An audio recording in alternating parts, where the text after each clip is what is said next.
बिना भूमिका के जाता हूँ। आपकी हापुड़ की आन बान शान और इस मंच रूपी गुलदस्ते को सजाने में जिन्होंने एक बड़ी भूमिका निभाई है, मैं चाहता हूं एक बार जोरदार तालियों के साथ दद्दू अनिल वाजपेयी जी आए और वो भी अपने क्रम पर अपना शानदार काव्य पाठ करें। बिटिया पर वो बाद में दादा नहीं, अब ऐसा टाइम ज़्यादा हो गया तो चेतन हमारे अध्यक्षता कर रहे हैं। दादा मेरी बात मान लो जरा, ये जो है ना इनका आदेश हो रहा था जाने के लिए, इसलिए कह रहे जरा। दादा हम सुनवा देंगे, पक्का सुनवा देंगे आपको, है ना। बस एक दो भैया बच्चों देखो, मैं यहां से सम्मान, हमारे वास्तव में नायक कौन थे? राणा प्रताप हमारे नायक थे।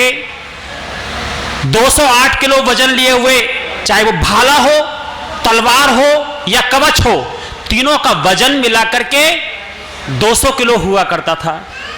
और राणा चेतक पे सवार होकर पूरे दिन युद्ध किया करते थे। तब कहना चाहता हूं, अब्राहम लिंकन अमेरिका से चले तो उन्होंने कहा, मां तुम्हारे लिए भारत से क्या लेकर आऊं?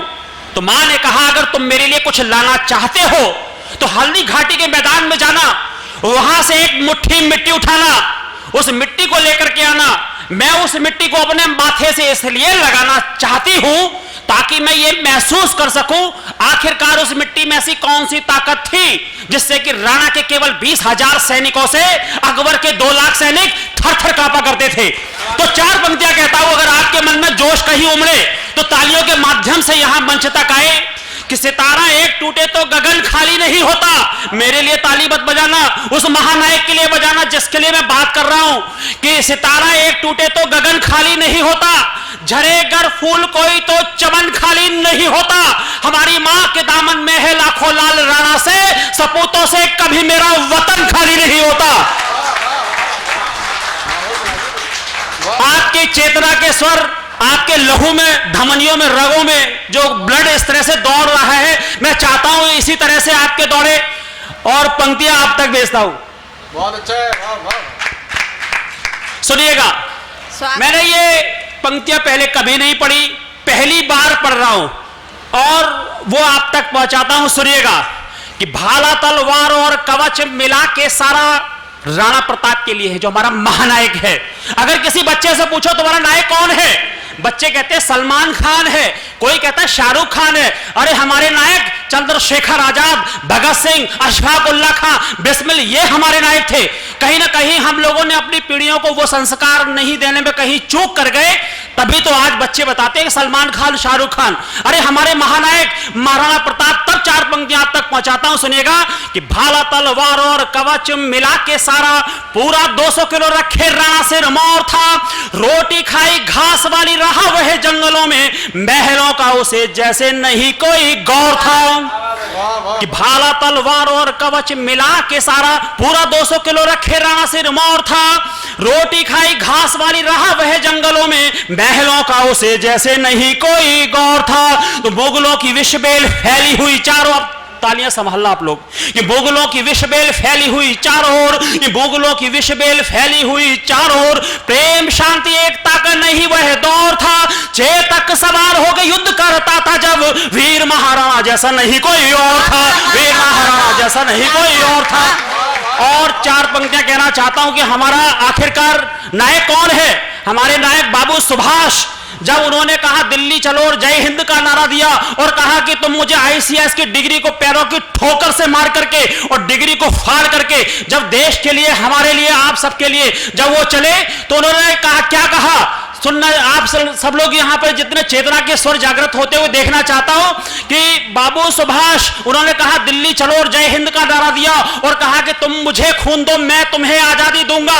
तो 33 करोड़ जनता एक साथ खड़ी हो गई और कहा, बाबू सुभाष इस शरीर से जितना चाहे रक्त निचोड़ लेना, हम तुम्हारे साथ हैं। 2 पंक्तियां कहना चाहता हूं बाबू सुभाष के लिए, आपके चेतना जागृत होते हुए देखना चाहता हूं पंक्तियों के माध्यम से कि नयनों में एक स्वप्न पुनः लहराया है, नयनों एक स्वप्न पुनः लहराया है, आओ बाबू सुभाष तुम्हें एक बार देश ने फिर बुलाया है। क्या बात, वाह।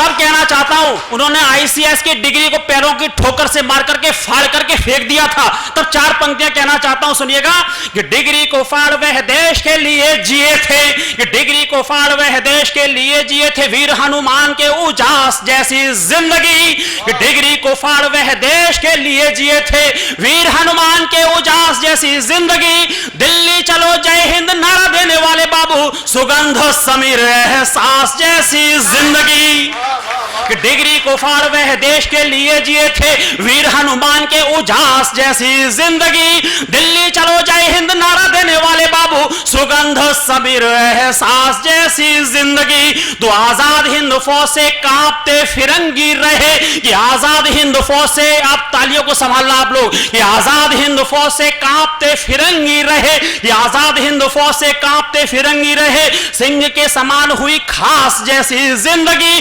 धन्य वसुंधरा है धन्य मातृभूमि हुई, धन्य धन्य धन्य है सुभाष जैसी जिंदगी, धन्य धन्य धन्य है सुभाष जैसी जिंदगी।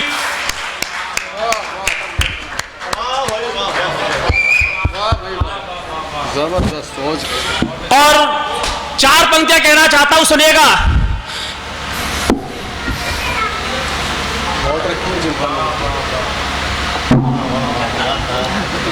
चार पंक्तियां अजय सिंघल जी हमारे सामने बैठे हुए हैं, मेरे लायंस क्लब के डिस्ट्रिक्ट गवर्नर रहे हैं और बहुत अच्छे प्रखर वक्ता रहे हैं अजय सिंघल जी।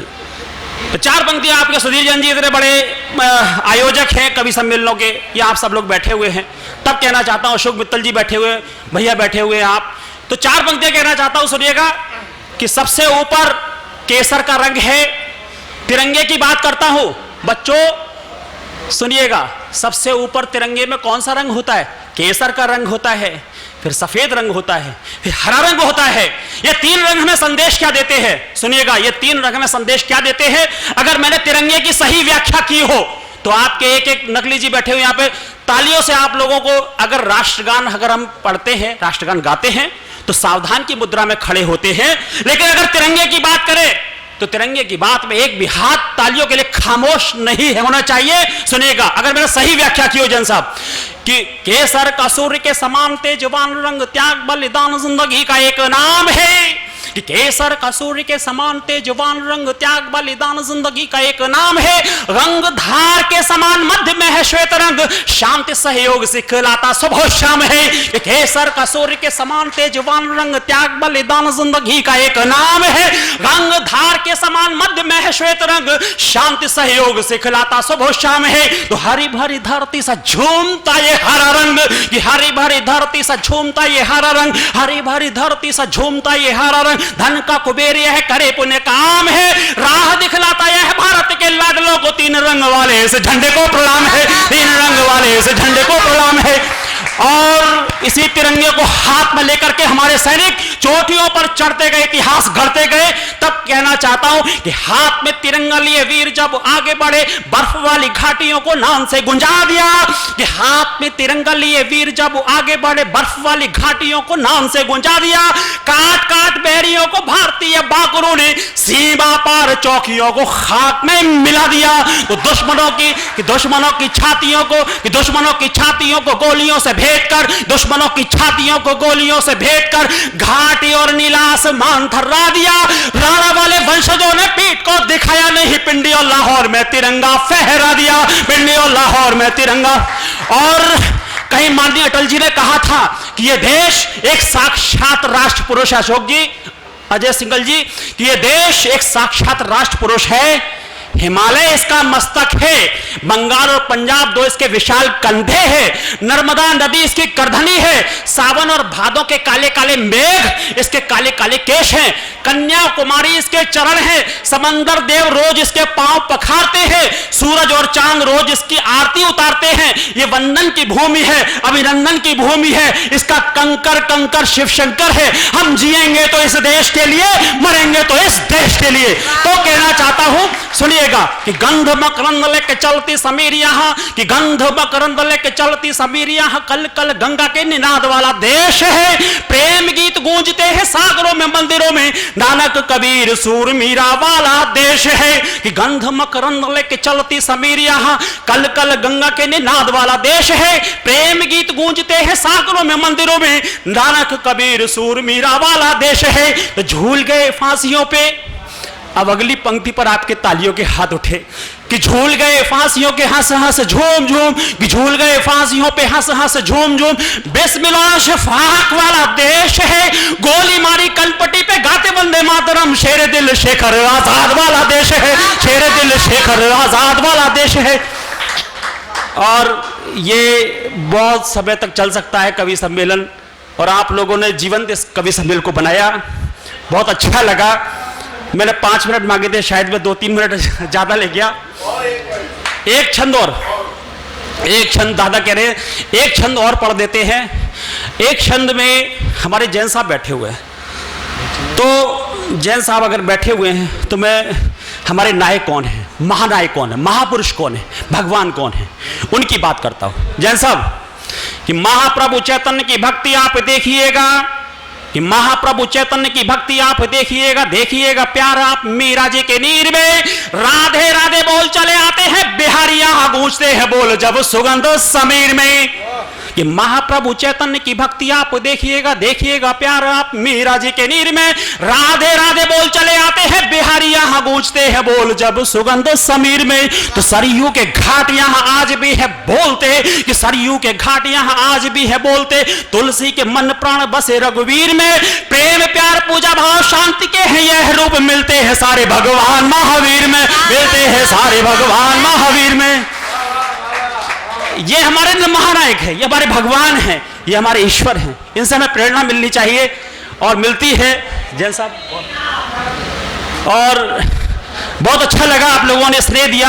आइए एक भी यहां से व्यक्ति ना जाए, और मैं अंत में चाहूंगा कि अजय सिंगल जी यहां बैठे हुए हैं, उनका उद्बोधन जब होगा उसके बाद में ही हम यहां से जाएंगे। दीपक शर्मा जी आ चुके हैं, बहुत बहुत स्वागत है दीपक जी आपका।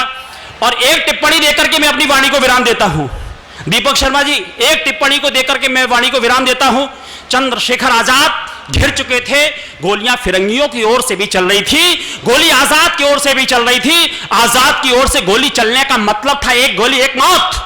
अंत में पिस्टल में केवल एक गोली बचती है, कनपट्टी पे रिवॉल्वर लगाते हैं चंद्रशेखर आजाद, और 2 पंक्तियां पढ़ करके शहीद होते हैं। वो 2 पंक्तियां कौन सी थी?